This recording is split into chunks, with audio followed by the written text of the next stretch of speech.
"Sir, I'm going to need you to put your hands behind your back." The command cut clean through the cold morning air, stiff and procedural. Red and blue lights flashed behind them, bouncing off the concrete as four officers formed a loose circle around an older man standing calmly in front of a parked cruiser. He wore a weathered olive military jacket, hands loosely clasped in front of him, unmoved by the tension coiling around him. His face was quiet, unreadable, but not afraid. "Is there a problem, officer?" he asked, voice low and even, the kind of tone that doesn't ask for permission, only clarification.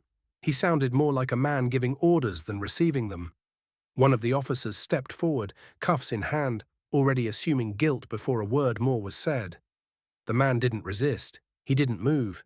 He just stood there, composed and still, like someone who'd stared down worse things than badge and protocol. I was across the street, just walking out of a coffee shop when I saw it. Something about the old man's posture stopped me cold. I couldn't hear everything at first, but I knew what disrespect looked like. This wasn't just a routine stop. This was a mistake in motion. "We got a call about someone loitering," one officer said, as if the jacket full of medals didn't already tell a different story. "Trespassing, causing a disturbance."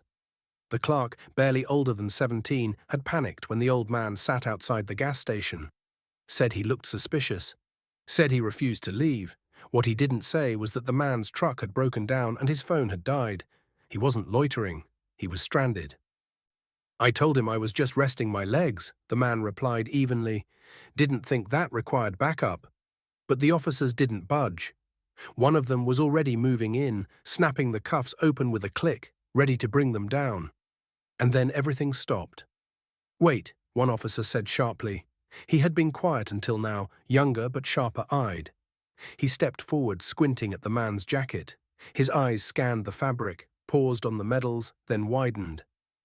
"Sir, is that a silver star?" His voice dropped. Serious now, respectful.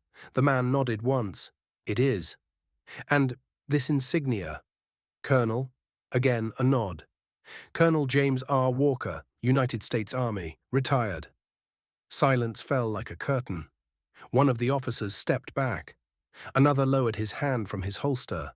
The tension drained from the air instantly, replaced by a thick, embarrassed quiet. The man who moments ago was seen as a threat was suddenly revealed as something entirely different. Not just a veteran, but a commanding officer. The officer holding the cuffs swallowed hard. "Colonel, I didn't realize," he stammered. "I mean, we didn't recognize." Walker didn't flinch. "I know you didn't," he said, calm but stern. "But maybe you should have asked before assuming." His words didn't come with anger. They came with experience. His gaze moved across each of them like a drill instructor who didn't need to yell to be heard. Another officer stepped forward. "Sir, we sincerely apologize. We didn't mean to disrespect you." Walker's jaw tensed slightly. "I didn't serve to be above the law," he said, "but I didn't serve to be treated like a threat either." They nodded in silence. The youngest of the officers cleared his throat. "My father served too, sir. Afghanistan. I should have known better." Walker's expression shifted slightly. "Then honor him by not jumping to judgment.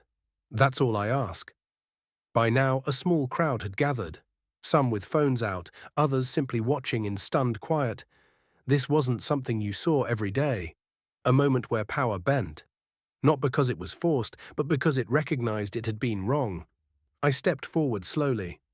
"Colonel Walker," I asked, heart pounding, "were you with the 5th Infantry in '68? He turned toward me. "Yes, I was." "My grandfather, William Reyes, was under your command," I said. "He told me you saved his life." Walker's eyes flickered with memory. "Willie Reyes," he said softly. "He was a good man." "He passed 5 years ago," I said. "But he never stopped talking about you." The colonel nodded once, the quiet strength in his posture never wavering. "Thank you. That means more than you know." The officers offered to drive him, offered to buy him lunch. Offered everything but what had been taken from him in those first 5 minutes, dignity. "Just let me walk on my own," he said. "That's all I need." They let him go, standing straighter now, watching him walk away not as a suspect, but as a man they could only hope to become. Never mistake silence for weakness, never mistake age for irrelevance. And never, ever judge a uniform by what it looks like today. That man once commanded soldiers with lives on the line. Today, he reminded others what real authority looks like. Let's fill the comments with love and locations. Where are you watching this from? And what message are you taking away? Like, comment, share, and subscribe. More inspiring stories are on the way.